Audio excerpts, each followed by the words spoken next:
I got stared down by a passenger just before boarding, so I slipped off my high heels, dipped them into the coffee, and stirred like crazy. Then, without thinking twice, I handed it right over to her. But the passenger sensed something was off, and in one swift move, she splashed the hot coffee straight onto me. In an instant, my arm turned beet red from the burn. Sorry. Yet I dared not speak up, not a word. Because she wasn't just any passenger. She was the Thai princess herself, and to make matters worse, she had chartered the entire plane for this flight. Right then, it was only me and the pilot working on board. To avoid her wrath, I reluctantly made another cup of coffee and served it, but she just sneered at me under her nose. Then when she caught sight of the diamond ring on my hand, her face twisted in rage. She was wearing the same exact ring, so she demanded I take mine off.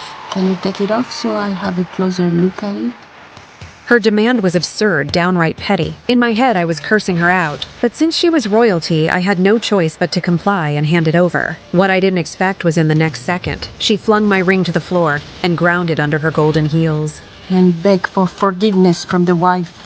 My dignity shattered in that instant, and right then, a seed of hatred took root deep inside me. Before long, it was noon. I kindly brought out a special meal for the princess, only for her to turn up her nose, showing zero interest. Instead, she started giving me trouble, demanding a taste of my own crew meal. With no way out, I went back and fetched it. When I saw that today's crew meal was seafood noodles, my heart leapt. I realized the princess was seriously allergic to seafood. Finally, my chance for payback. So I removed all the shellfish from the dish, deliberately leaving the noodles drenched in seafood broth, and served it to her with a kind smile. Without a second thought, she dove in. She didn't know what was coming. Pretty soon, the cabin was filled with violent coughing.